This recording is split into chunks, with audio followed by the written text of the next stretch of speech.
Samajwadi party के अध्यक्ष Akhilesh Yadav party का घोषणा पत्र जारी करते हुए सत्य वचन अटूट वादा, यह है समाजवादी पार्टी का घोषणा पत्र। आज ही बीजेपी की तरफ से भी इन चुनाव के लिए संकल्प पत्र जारी किया गया है और अब ये उत्तर प्रदेश के लिए 22 में बाईसाइकिल का आह्वान करता हुआ उत्तराखंड के लिए ये घोषणा पत्र। अब उत्तर प्रदेश तो उत्तराखंड के लिए समाजवादी पार्टी की तरफ से घोषणा पत्र जारी कर दिया गया है और अब बारी उत्तर प्रदेश के लिए घोषणा पत्र जारी करने की।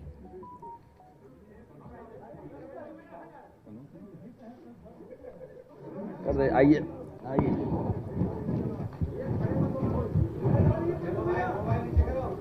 और ये देखिए, अब एक और कॉपी, उस पर से कवर हटाते हुए, और ये घोषणा पत्र जो जारी कर रहे हैं अखिलेश यादव। तो 22 में 22 संकल्प, 22 में 22 संकल्प, इस नाम के साथ ये संकल्प पत्र जो समाजवादी पार्टी की तरफ से जारी किया गया है। कौन ज्यादा ही हंसते हैं? इससे पहले वाली जो बुकलेट थी उस पे साफ तौर पर उत्तराखंड लिखा हुआ था, तो वो उत्तराखंड स्पेसिफिक घोषणा पत्र जो समाजवादी पार्टी की तरफ से जारी किया गया, और अब ये उत्तर प्रदेश के लिए समाजवादी पार्टी का संकल्प पत्र।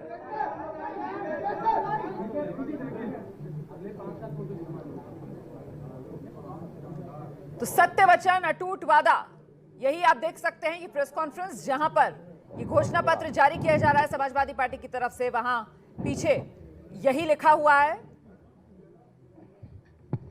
22 में 22 वचन। और वो 22 वचन कौन कौन से हैं, अब प्रेस कॉन्फ्रेंस शुरू करने जा रहे हैं अखिलेश यादव। पिछले दिनों अखिलेश यादव की तरफ से जो समाजवादी पेंशन योजना थी, अपने सत्ता में आने के बाद उसे दोबारा से शुरू करने की बात की गई। सुनते हैं जरा क्या कह रहे हैं। सुबह से लगातार आपसे बातचीत हो रही है। पहले आदरणीय ममता बनर्जी जी साथ थी उस समय, तब भी लंबे समय तक आपसे बातचीत हुई है। और आज क्योंकि चुनाव का आखिरी दिन है, फर्स्ट फेज के प्रचार का आखिरी दिन है,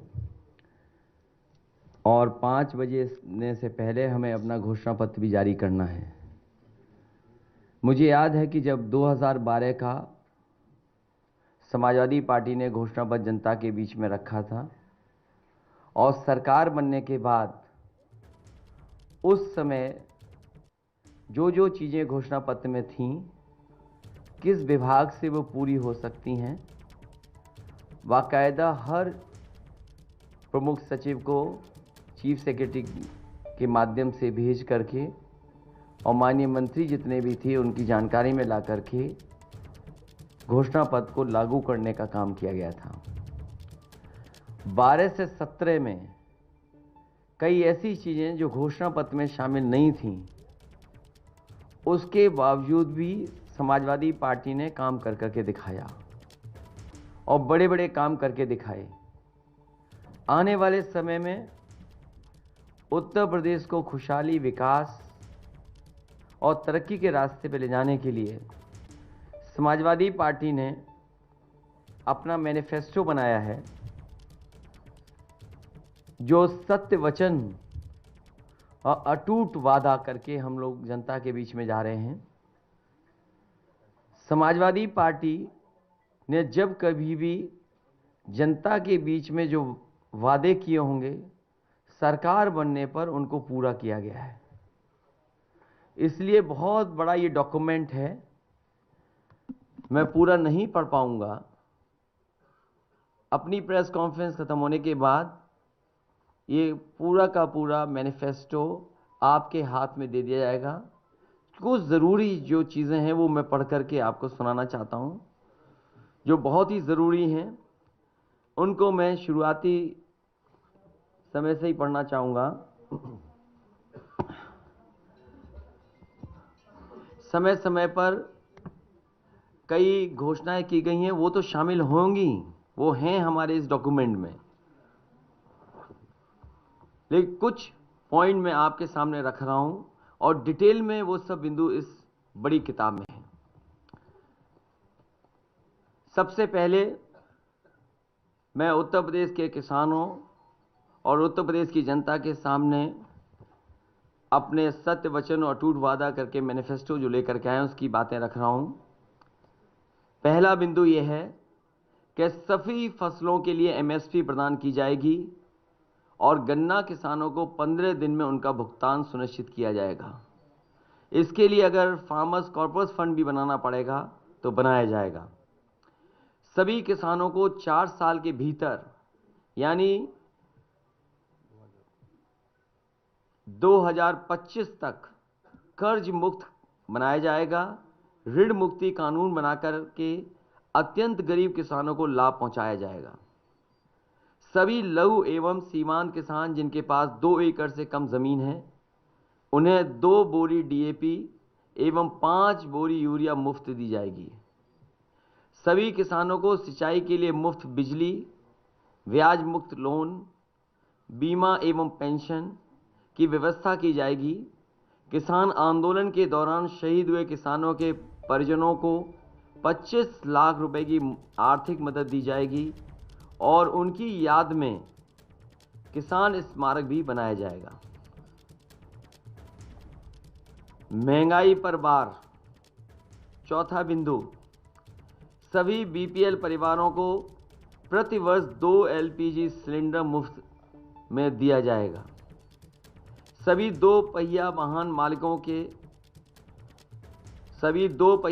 मालिकों को प्रति माह 1 लीटर पेट्रोल एवं ऑटो रिक्शा चालकों को प्रति माह 3 लीटर पेट्रोल एवं 6 किलो सीएनजी मुफ्त प्रदान की जाएगी।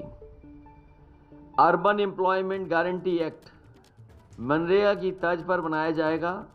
समाजवादी पार्टी सरकार आईटी सेक्टर की समीक्षा कर उसे पुनर्जीवित और प्रोत्साहित करने ताकि सेक्टर विकास के इंजन के रूप में कार्य कर 22 लाख लोगों को रोजगार दे सके। महिलाओं को सरकारी नौकरियों में 33% आरक्षण पुलिस समेत सभी सरकारी नौकरियों में प्रदान किया जाएगा। इस व्यवस्था के अंतर्गत सभी वर्गों सामान्य, ईडब्ल्यूएस, एससी एवं एसटी की महिलाओं को शामिल होंगी। वुमेन पावर लाइन 1090 को दोबारा मजबूत किया जाएगा। 1090 के अंतर्गत ईमेल, व्हाट्सएप के जरिए एफआईआर की व्यवस्था की जाएगी। 1090 ऐप में क्राइम ट्रैकिंग, रेजोल्यूशन एवं इन्वेस्टिगेशन की व्यवस्था की जाएगी। लड़कियों की शिक्षा को केजी से लेकर के पीजी तक मुफ्त किया जाएगा। कन्या विद्याधन योजना को दोबारा शुरू किया जाएगा। इसके अंतर्गत 12वीं पास करने के उपरांत लड़कियों को 36,000 की एक मुश्त राशि दी जाएगी। 10वां पॉइंट, समाजवादी पेंशन योजना को पुनः शुरू किया जाएगा। इसके अंतर्गत वृद्धों, जरूरतमंद महिलाओं एवं बीपीएल परिवारों को प्रति वर्ष 18,000 रुपये पेंशन दिया जाएगा। इस योजना का लाभ 1 करोड़ गरीब परिवारों तक पहुंचेगा। 11वां पॉइंट, समाजवादी कैंटीन एवं किराना स्टोर स्थापित किए जाएंगे जहां गरीब, श्रमिकों, राजगिरों, बेघरों को सब्सिडी दर पर राशन एवं अन्य ज़रूरी वस्तुएं मिल सकेंगी। इन कैंटीनों में 10 रुपये में समाजवादी थाली की व्यवस्था की जाएगी। इस योजना का लक्ष्य राज्य से भूख की समस्या को मिटाना है। 12वां पॉइंट, डायल 1890 मजदूर पावर लाइन की स्थापना की जाएगी। यह राज्य के भीतर एवं बाहर कार्यरत प्रवासी श्रमिकों, मजदूरों की समस्याओं का निदान करेगी। 13वां पॉइंट, कारीगरों एवं श्रमिक पेंशन 18,000 रुपये सालाना की दर से बुनकरों, जरदोजी, कारीगर, बढ़ई, कुम्हार, नाविक, मोची, दर्जी एवं अन्य असंगठित क्षेत्र के श्रमिकों की मदद की जाएगी। कानून व्यवस्था 14वां पॉइंट, हालांकि यहाँ तो एक ही लाइन में पढ़ रहा हूँ, लेकिन जब दूसरे डॉक्यूमेंट में बहुत डिटेल में चीज़ें हैं कि क्या क्या समाजवादी सरकार बनने पर किया जाएगा। सीसीटीवी कैमरा एवं ड्रोन सर्वेलेंस की व्यवस्था 1 साल के भीतर सभी गांवों एवं कस्बों में की जाएगी। ऑटोमेटिक रिस्पांस के लिए इन्हें डायल 100 जो 112 से लिंक किया जाएगा।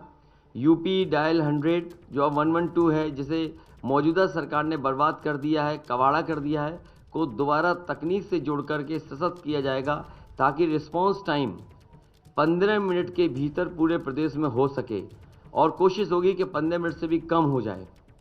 समाजवादी पार्टी की सरकार सभी थानों में तहसीलों को भ्रष्टाचार मुक्त करेगी। समाजवादी पार्टी की सरकार महिलाओं, अल्पसंख्यकों एवं दलितों के प्रति संगठित हेट क्राइम के प्रति जीरो टॉलरेंस की नीति का पालन करेगी। शिक्षा 15वां पॉइंट, प्राथमिक शिक्षा को गुणवत्तापूर्ण बनाया जाएगा। हर जिलों में मॉडल स्कूल बनाए जाएंगे एवं विश्वविद्यालयों की सीटों को दोगुना किया जाएगा। 16वां पॉइंट, लैपटॉप वितरण राज्य के भीतर 12वीं पास सभी छात्रों को लैपटॉप वितरित किया जाएगा। स्वास्थ्य सेवा 17वां पॉइंट, कैशलेस स्वास्थ्य सर्विस द्वारा सभी गरीबों को उच्च कोटि की स्वास्थ्य सेवा प्रदान की जाएगी। हेल्थ सेक्टर के मौजूद बजट की समीक्षा कर इसे वर्तमान से 3 गुना ज़्यादा किया जाएगा। यह राज्य के बजट का लगभग 10% होगा। इसकी मदद से सार्वजनिक स्वास्थ्य प्रणाली को बेहतर किया जाएगा। 18वां पॉइंट, एमएसएमई के लिए स्टेट माइक्रो फाइनेंस बैंक की स्थापना की जाएगी ताकि लघु उद्यमियों, कलाकारों व शिल्पकारों को आसान एवं बिना गारंटी के लोन दिया जा सके। सेंट्रल फैसिलिटेशन सेंटर के माध्यम से यूपी के सभी प्रमुख शहरों में ट्रेडिशनल एमएसएमई क्लस्टर की स्थापना की जाएगी। फ्लैट रेट बिजली की आपूर्ति, raw material bank, display mart और ई कॉमर्स युक्त मार्केटिंग सपोर्ट सिस्टम पर विशेष जोर दिया जाएगा। कारीगर बाजार की स्थापना की जाएगी। उद्योग 19वां point, single roof clearance system. अभी तक तो ये होता था सिंगल विंडो क्लियरेंस सिस्टम, लेकिन वो कई बार उसके परिणाम अच्छे नहीं आए। इसलिए समाजवादी पार्टी ने तय किया सरकार बनने पर सिंगल रूफ क्लियरेंस सिस्टम सभी मौजूदा एवं नए उद्योगों के लिए बनाया जाएगा। ईज ऑफ डूइंग बिजनेस के लिए मोबाइल ऑफिस, ई ऑफिस की स्थापना की जाएगी। सार्वजनिक इंफ्रास्ट्रक्चर 20वां पॉइंट, 300 यूनिट बिजली मुफ्त, घरेलू इस्तेमाल की जाने वाली 300 यूनिट बिजली मुफ्त की जाएगी। समूचे प्रदेश में 24 घंटे बिजली आपूर्ति सुनिश्चित की जाएगी। सभी ग्रामीण और आंतरिक सड़कों को आरसी से बनाया जाएगा। क्लीन ड्रिंकिंग वाटर मिशन, सभी गांवों एवं शहरों के स्वच्छ पेयजल की व्यवस्था को सुनिश्चित किया जाएगा। प्रदूषण की समस्या के निवारण के लिए युद्ध स्तर पर तैयारी की जाएगी एवं जिलेवार प्रबंधन किया जाएगा। फ्री वाईफाई जोन सभी गांव एवं शहरों में स्थापित किया जाएगा। शहरी आवास, शहरी विकास विशेषकर traffic management, drainage system, city forest, प्रदूषण नियंत्रण, वेस्ट मैनेजमेंट और ग्रीन टेक्नोलॉजी की व्यवस्था की जाएगी। हाउस टैक्स और प्रॉपर्टी टैक्स को युक्ति संगत बनाने के लिए एमएनएस स्कीम को लाया जाएगा। सरकारी कर्मचारियों का कल्याण 22वां पॉइंट, पुरानी पेंशन योजना को बहाल किया जाएगा। 2005 से पूर्व कर्मचारियों को मिलने वाली पुरानी पेंशन व्यवस्था लागू की जाएगी। क्योंकि ये 22 पॉइंट्स तो मैंने आपके सामने पढ़ दिए, इसके अलावा जो मैनिफेस्टो में चीज़ें हैं मैं केवल कुछ पढ़ना चाहता हूं आपके सामने। कृषि और ग्रामीण विकास में ग्रामीण अर्थव्यवस्था और बुनियादी ढांचा निवेश के लिए प्राथमिकताओं वाला सेक्टर होगा। वर्तमान बजट का 3 गुना या उत्तर प्रदेश के वार्षिक बजट का न्यूनतम 15% राशि यानी लगभग 1 लाख करोड़ रुपए इसके लिए आवंटित किया जाएगा। इसमें और भी बिंदु हैं लेकिन मैं वो नहीं पढ़ रहा हूं। किसान बाजार नेटवर्क का विस्तार किया जाएगा ताकि हमारे पास प्रत्येक 10 किलोमीटर के भीतर एक बाजार हो। सभी जिलों में किसान बाजार स्थापित किए जाएंगे ताकि किसान अपनी उपज सीधे उपभोक्ताओं को बेच सके। सभी मंडलों में स्थानीय फसलों के लिए विशिष्ट फूड प्रोसेसिंग क्लस्टर स्थापित किया जाएगा। उत्तर प्रदेश में 5 प्रमुख कृषि जलवायु क्षेत्रों में निर्यात उन्मुक्त फूड प्रोसेसिंग क्लस्टर स्थापित किया जाएगा।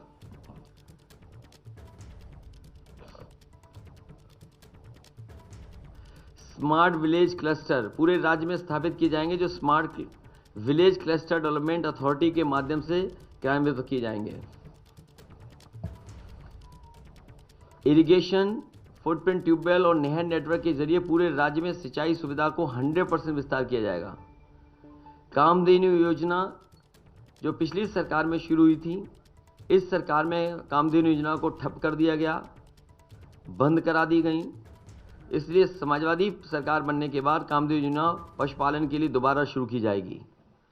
और साथ ही साथ पिछली बार ये तय किया गया था कि गाय के दूध के लिए अगर ज़्यादा भी पैसा देना पड़े, 3 रुपये या 4 रुपये भी ज़्यादा देना पड़ेगा, तो वो सरकार की तरफ से वो व्यवस्था की जाएगी। रूरल एग्रीकल्चर हब्स की उच्च स्तरीय तकनीक से लैस किया जाएगा। सभी प्रमुख एग्रो क्लाइमेटिक जोन से रिसर्च, जांच और ट्रेनिंग इंफ्रास्ट्रक्चर को स्थापित किया जाएगा। कृषि स्टार्टअप को बढ़ावा देने और कृषि क्षेत्र में रोजगार पैदा करने के लिए एग्रोटेक इनोवेशन सेंटर स्थापित किए जाएंगे। किसान आय और कल्याण आयोग किसानों की आय में सुधार और सर्वेक्षण के लिए वार्षिक आधार पर अपनी सिफारिश देगा। यह आयोग गरीबी रेखा से नीचे जीवन यापन करने वाले किसानों के लिए लिविंग वेज स्कीम को विकसित करेगा। ग्राम न्यायालय अधिनियम को क्रियान्वित कर भूमि विवाद संबंधी मामलों को शीघ्र निस्तारित किया जाएगा। महिला लाभार्थियों के मामलों में परिवारजनों, रक्त संबंधियों के लिए कृषि भूमि के हस्तांतरण के लिए स्टाम्प शुल्क को घटाकर 2% किया जाएगा। स्मार्ट किसान सहायक योजना शुरू की जाएगी, जिसके अंतर्गत 5 लाख ग्रामीण युवाओं को कृषि विस्तार सेवा प्रदाताओं प्रशिक्षित और नियोजित किया जाएगा, ताकि राज्य में सस्टेनेबल और पर्यावरण के अनुकूल कृषि पद्धतियों को विकास हो सके।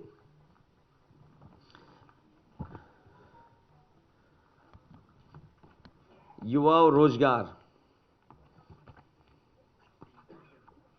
इसमें बहुत डिटेल में चीजें हैं। राज्य शिक्षा नीति के तहत अर्थव्यवस्था की बेहतरी के लिए अंग्रेजी शिक्षा पर ध्यान केंद्रित किया जाएगा एवं सांस्कृतिक पहचान को मजबूती देने के लिए स्थानीय भाषाओं में शिक्षा प्रदान की जाएगी। बालिका शिक्षा पर विशेष जोर दिया जाएगा। यूपी को 2027 तक 100% साक्षर राज्य बनाया जाएगा। सैनिक स्कूल सभी मंडलों में स्थापित किए जाएंगे। कौशल विकास, रोजगार और व्यक्तित्व विकास केंद्र सभी तहसील मुख्यालयों में खोले जाएंगे। विशेष रूप से लड़कियों के कौशल युक्त बनाया जाएगा। प्रतिवर्ष 5 लाख युवाओं को कौशल विकास परियोजना प्रदान करने का लक्ष्य निर्धारित किया जाएगा। बहुत डिटेल में है चीजें इसमें। विकास का इंजन समाजवादी पार्टी सरकार राज्य में एमएसएमई क्षेत्र को पुनर्जीवित और प्रोत्साहित करेगी और इसे विकास के इंजन में रूप में बदलेगी, ताकि राज्य में 2027 तक 1 करोड़ नौकरियों का सृजन हो सके।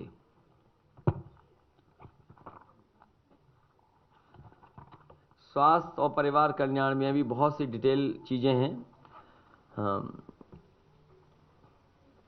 सभी जिला अस्पतालों में सुविधाओं और सेवाओं का उच्चीकरण, ताकि यूपी की सार्वजनिक स्वास्थ्य प्रणाली में लोगों को भरोसा बढ़ सके। और कई बार ये देखने को मिलता है कि जिला अस्पताल जो पुराने बने हुए थे, उन जिला अस्पतालों का इंफ्रास्ट्रक्चर उतना बेहतर नहीं है। इसलिए अगर पुराने जिला अस्पतालों को नए तरीके से बना करके भी तैयार करना पड़ेगा, तो समाजवादी सरकार बनने पर उन जिला अस्पतालों का उच्चीकरण किया जाएगा। सभी 18 मंडलों में सुपर स्पेशलिटी अस्पताल स्थापित किए जाएंगे। ग्रामीण क्षेत्रों में 5 क्षेत्रीय सुपर स्पेशलिटी अस्पताल स्थापित किए जाएंगे। सभी मंडल कस्बों में नर्सिंग और फार्मासिस्ट प्रशिक्षण संस्थान स्थापित किए जाएंगे। 108, 102 एम्बुलेंस नेटवर्क को उन्नत लाइफ सपोर्ट सिस्टम के साथ पुनर्जीवित और संवर्धित किया जाएगा।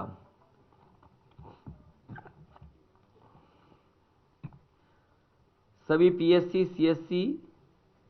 सीएससी पर ऑनलाइन टेलीमेडिसिन परामर्श और सामान्य चिकित्सक सेवाएं उपलब्ध कराई जाएंगी।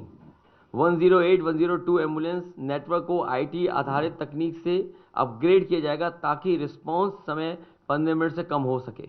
इसमें नंबर ऑफ एम्बुलेंसेज बढ़ाई जाएंगी। प्राइमरी और सेकेंडरी एजुकेशन मिशन के तहत 2027 तक 12वीं कक्षा तक 100% साक्षरता दर की लक्ष्य को हासिल किया जाएगा।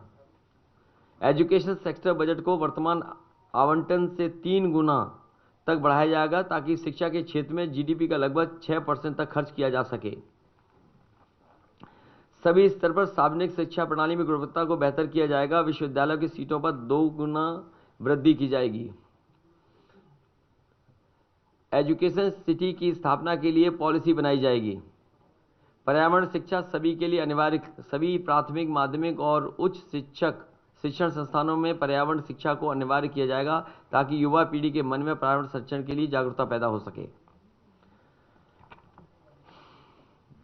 कौशल विकास, रोजगार और व्यक्तित्व विकास केंद्र सभी तहसील मुख्यालयों पर खोले जाएंगे। विशेष रूप से लड़कियों को कौशल युक्त बनाया जाएगा। प्रतिवर्ष 5 लाख युवाओं को, मैं पढ़ चुका हूं पहले भी। स्टेट एजुकेशन फंड एवं उच्च शिक्षा प्राप्त कर रहे छात्रों को रियायती छात्र ऋण प्रदान करने के लिए राज्य शिक्षा कोष बनाया जाएगा। ग्रामीण क्षेत्रों में 5 क्षेत्रीय विश्वविद्यालय स्थापित किए जाएंगे। प्रदेश की शिक्षा प्रणाली के सभी रिक्त पदों पर 1 वर्ष के भीतर नियुक्तियां की जाएंगी और अल्प अवधि एवं संविदा भर्ती व्यवस्था को बंद किया जाएगा। प्रदेश की शिक्षा प्रणाली के सभी रिक्त पदों पर 1 वर्ष के भीतर नियुक्तियों की जाएंगी और अल्प अवधि एवं संविदा भर्ती व्यवस्था को बंद किया जाएगा।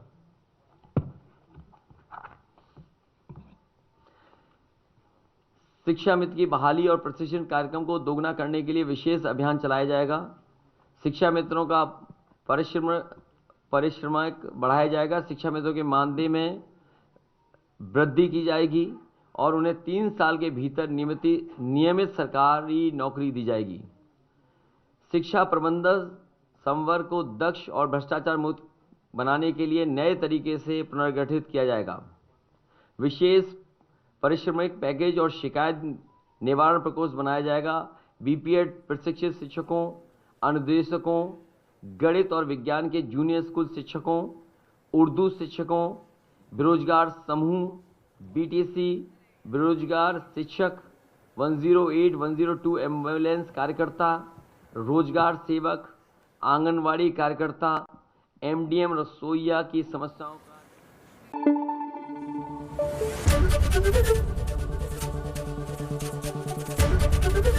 एबीपी न्यूज आपको रखे आगे।